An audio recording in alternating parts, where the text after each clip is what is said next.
झारखंड प्रतियोगी परीक्षा विधेयक को लेकर के झारखंड में सियासत बढ़ता जा रहा है।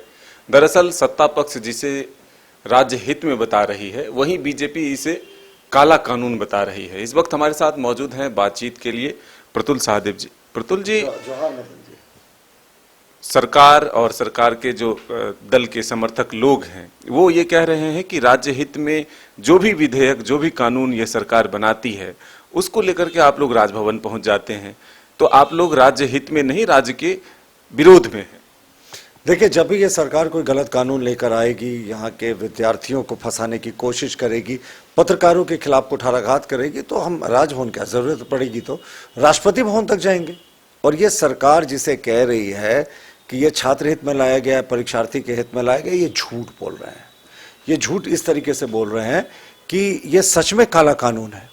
इस कानून की देखिए, कदाचार का सबसे पहले आपको बता दें, कदाचार का हम विरोध करते हैं, लेकिन कदाचार के नाम पर अगर आप एक तरफा निर्णय लेंगे तो उसका हम विरोध करते हैं। देखिए आप कैसे, अब इस कानून जो इन्होंने पारित करके राजभवन भेजा है, मदन जी, उसके कंडिका 11/2 में साफ लिखा है कि राज्य सरकार संबंधित परीक्षाओं के प्रश्न पत्रों, उत्तर पत्रकों के संबंध में सवाल खड़ा करने वाले परीक्षार्थियों, सवाल खड़ा जो करेगा परीक्षार्थी हो, प्रिंट, इलेक्ट्रॉनिक और सोशल मीडिया, और जनप्रतिनिधियों यानी एमएलए, एमपी, जो नगर परिषद का अध्यक्ष है वो भी, के विरुद्ध बिना किसी प्रारंभिक जांच किए प्राथमिकी दर्ज करके बिना किसी वरीय पदाधिकारी के अनुमोदन के गिरफ्तार करने का प्रावधान रखा गया है।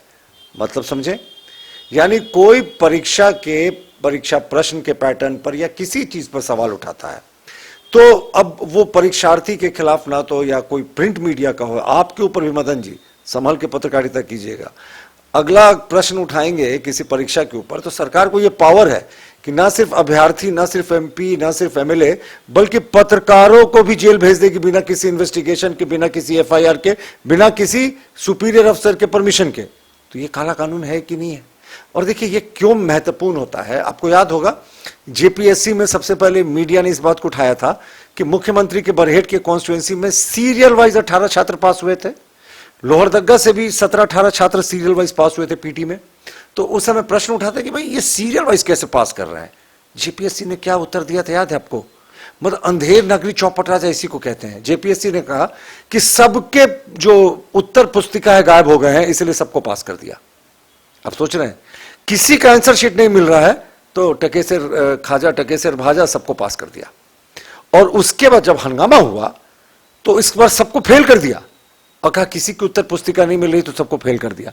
मान लीजिए पहले पास कर दिया फिर फेल कर दिया। अगर उस समय नहीं, मैं ये इसलिए कह रहा हूं कि अगर उस समय कोई प्रश्न नहीं उठाता तो ये बड़ा गड़बड़ी पकड़ा नहीं जाता, और उस समय अगर ये प्रश्न को उठाता तो जेल चला जाता। बस अंतिम उदाहरण मैं दे रहा हूं, जेई का एग्जाम हुआ था। जेई के एग्जाम में हुआ कि व्हाट्सएप से एक दिन पहले क्वेश्चन पेपर आउट हो गया था। झारखंड स्टाफ सिलेक्शन कमीशन जिसने उस एग्जामिनेशन को लिया था, उसने जो प्रेस विज्ञप्ति जारी की थी इस कानून के पास होने के 3 दिन पहले, उसमें साफ लिखा था कि अभ्यर्थियों के प्रोटेस्ट के बाद ये जांच कराकर ये बात सामने आई कि व्हाट्सएप के जरिए एक दिन पहले प्रश्न पत्र लीक हुआ था, इसलिए इस परीक्षा को रद्द किया जाता। अगर उस समय भी परीक्षार्थी अगर इस पर प्रश्न नहीं उठाते तो ये तो रद्द नहीं होता। तो अब तो आपने वो भी छीन लिया। और मैं एक फाइनल पॉइंट आपको दिखा रहा हूं। देखिए ये कितने अच्छे से उनके खिलाफ ये कड़ा कानून है, लेकिन साथ में कैसे किसी को बचा भी रहा है। पर देखिए कंडिका 2/7 में है कि परीक्षा संपन्न कराने वाले कर्मियों, परीक्षकों, पर्यवेक्षक, सिर्फ यहीं पर नहीं रुकता, और उनके रिश्तेदारों, मित्रों के खिलाफ भी शिकायत दर्ज नहीं किया जाएगा। यानी एग्जामिनेशन सेंटर में कोई एग्जामिनर है, कोई सेंटर सुपरिटेंडेंट है, कोई ऑब्जर्वर है, तो कोई परीक्षार्थी उनके खिलाफ शिकायत दर्ज नहीं करा सकता कि साहब वो अमुक धांधली हो रही थी, ये हो रही थी। और सिर्फ उनके खिलाफ नहीं, उनके मित्र और रिश्तेदारों के खिलाफ भी। तो ये काला कानून नहीं है तो क्या है? छात्रों से आप अधिकार छीन रहे हैं प्रोटेस्ट करने का, सीधे बिना प्राथमिकी के जेल डाल रहे हैं, बिना किसी अफसर के परमिशन के। और दूसरी ओर जो एग्जामिनेशन ले रहे हैं उनको प्रोटेक्शन में आप कह रहे हैं कि उनके ऊपर तो छोड़िए, उनके दोस्त, महीप, रिश्तेदार, उनके ऊपर भी केस नहीं होगा। तो ये काला कानून नहीं है तो क्या है? प्रतुल जी, लेकिन जेएमएम के लोग ये सवाल खड़े कर रहे हैं कि आपको सिर्फ यही खराबी दिखती है, अन्य राज्यों में राजस्थान, गुजरात और छत्तीसगढ़, उत्तराखंड जैसे राज्यों में ये कानून पहले से लागू है, तो उस वहां के कानून का भी अनुसरण आप लोग क्यों नहीं करते हैं? इसका मतलब वो कॉपी पेस्ट कर रहे हैं। अगर वो कह रहे हैं कि गुजरात में अक्षर से यही कानून लागू है, मैं चैलेंज करता हूं, अक्षर से यही कानून लागू है क्या? अगर लागू है तो बस आपने कॉपी पेस्ट कर लिया। सब राज्य की अपनी अपनी भौगोलिक स्थिति, अपनी अपनी सामाजिक स्थिति होती है, उसके राज्य के हिसाब से अपने कानून बनाने का अधिकार दिया जाता है। तो जो गुजरात में लागू है वही आपने झारखंड में कट पेस्ट कर दिया। आप लोग जांच करवाएं कि सही में यही चीज है या नहीं? ये तो सरकार की रिस्पॉन्सिबिलिटी होती है ना। वो कह रहे हैं कि हमने गुजरात के मॉडल को कॉपी किया। अरे कुछ तो ओरिजिनलिटी रखिए। और गुजरात में रिस्पॉन्सिबल गवर्नमेंट रही है लंबे समय से। ये माननीय मुख्यमंत्री की, हेमंत सोरेन की सरकार नहीं है जिसमें रोज के दिन आपको घपला, घोटाला, कौन सा ऐसा घोटाला है, जमीन लूट लिया, पता नहीं जंगल लूट लिया, माइनिंग लूट लिया, पताल लूट लिया, कौन सा ऐसा घोटाला जो इस सरकार में नहीं हुआ? सरकार की तरफ से ये कहा जा रहा है कि 60-40 पर आप लोग सवाल खड़ा करते हैं, लेकिन आप ही लोग हैं कि 60-40 लाए थे, तो फिर सवाल कैसे खड़ा करते? हम लोग कब 60-40 लेकर आए थे? देखिए, सबसे पहले रघुवर दास जी के नेतृत्व में यहां पर एक कट ऑफ डेट रखा गया। अब बड़ा इंपॉर्टेंट बात मैं आपको कहने जा रहा हूं, शायद मुझे लगता है इस पर अब एक डिस्कशन की शुरुआत होनी चाहिए। ये 60-40 की नीति को मुख्यमंत्री ने खुद स्वीकार किया था कि 60-40 की नीति झारखंड में चल रही है। ये बहुत बड़ा स्वीकारोक्ति था उस दिन मुख्यमंत्री का, यानी 60% जो संविधान में आरक्षण दिया गया है उसके हिसाब से, और 40% के द्वार इन्होंने सबके लिए खोल दिए। और रघुवर दास के समय क्या था? रघुवर दास के समय तो 100% यहाँ के स्थानीय लोगों के लिए रिजर्व था। 2016 में जो हमारी नीति आई थी उसमें हमने कट ऑफ डेट 1985 रखा था। 13 जिले शेड्यूल के थे, उनको रिजर्व किया, और 11 नॉन जिले जो शेड्यूल के थे, नॉन शेड्यूल डिस्ट्रिक्ट, उनको भी रिजर्व किया। यानी 24 जिलों में 100% 1925 के आधार पे, कट ऑफ डेट के आधार पे स्थानीय लोगों की नियुक्ति का प्रावधान था। माफ कीजिएगा, 1985 के कट ऑफ डेट के आधार पर नियुक्ति का प्रावधान था। लेकिन अब जो सबसे मैं प्रश्न उठाने जा रहा हूं ये बड़ा गंभीर है। ये 60% तो कह रहे हैं कि 60% हम यहाँ के लोकल को दे रहे हैं। आप कैसे इंश्योर करेंगे साहब? आज के दिन में आपकी कोई स्थानीय नीति नहीं है। आज स्थानीय कौन है ये कोई नहीं बता सकता। 1932 का खतियान भी जिस तरीके से लेकर आए थे वो खारिज हो गया। सरकार के पास आज स्थानीय कौन है इसका कोई प्रमाण नहीं है। यानी 60% में भी इकोनॉमिकली वीकर सेक्शन से शुरू करते हैं, यानी अगड़ों में जो भी पिछड़े लोग हैं, अगर वो तो अगर कोई बिहार से भी आके यहाँ सर्टिफिकेट बनाने के लिए अप्लाई करेगा तो आप किस लिहाज से मना करेंगे?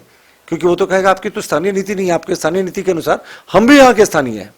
नालंदा का कोई ओबीसी आकर झारखंड में क्लेम करता है कि हम ओबीसी, हमको सर्टिफिकेट इशू कीजिए, तो कैसे झारखंड सरकार मना करेगी? तो ये 60% को जो कह रहे हैं लोकल लोगों के लिए हमने आरक्षित किया, कैसे आरक्षित किया? क्योंकि यहां तो बाहर के लोग भी पार्टिसिपेट कर सकते हैं, क्योंकि आपने आज तक डिफाइन ही नहीं किया कि स्थानीय कौन है। हमने तो 1985 को माना था, उससे पहले हमने 1932 को माना था 2002 में, जिसको हाईकोर्ट ने खारिज कर दिया था और कुछ चेंजेस करके लाने के लिए कहा था। तो मुख्यमंत्री जी जो 60 का भी क्रेडिट लेने की कोशिश कर रहे हैं, हमारा तो बड़ा प्रश्न है। बिहार का जम्मू इलाका भी ट्राइबल इलाका है, कुछ उस इलाके में भी ट्राइबल बसते हैं, वहां के ट्राइबल आके यहाँ के ट्राइबल के हिस्से की नौकरी कैसे नहीं ले सकते?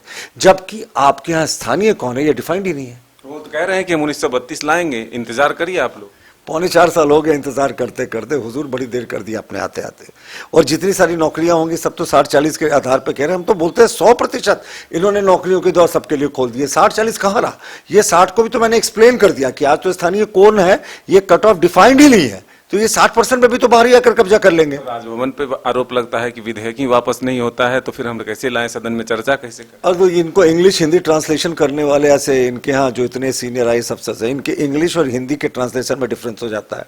उसके बाद ये राजभवन को ब्लेम करते हैं। ये मॉब लिंचिंग ये विधेयक लेकर आते हैं और कहते हैं 2 से अधिक व्यक्ति अगर कहीं जा रहा है और उसका किसी से झगड़ा हो गया तो वो मॉब लिंचिंग के डेफिनेशन में आएगा। यानी पति पत्नी कहीं जा रहे हैं, तीसरे व्यक्ति से झगड़ा हो गया और पति पत्नी दोनों ने किसी तरीके से उस पर हाथ चला दिया, तो वो दोनों भी मॉब लिंचिंग के दायरे में आ जाएंगे। तो राजभवन की अपनी आपत्तियां हैं। 1932 के खतियान को लौटाने के पीछे राजभवन ने जो इशू किया था अपना विज्ञप्ति, उसमें कहा था हमने attorney general government of India की राय ली है।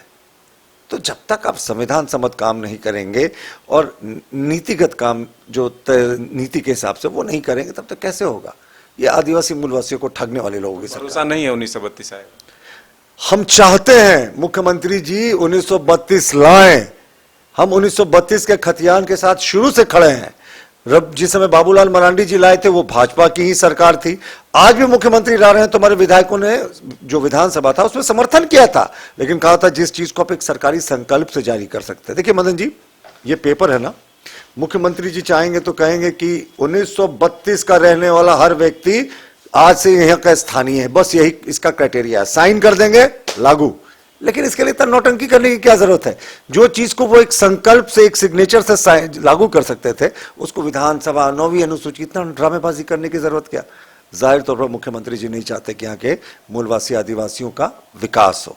तो फिलहाल आपने सुना कि किस तरह से सरकार के जो अपने दावे हैं उसको बीजेपी खारिज कर रही है और कह रही है कि ये जो कानून है उसमें कई विसंगतियां हैं, अगर इसे दूर करके लाती है तो इसका स्वागत है, नहीं तो ये कदाचार रोकने के आड़ में जो है कई कदाचार जो है वो बढ़ जाएंगे।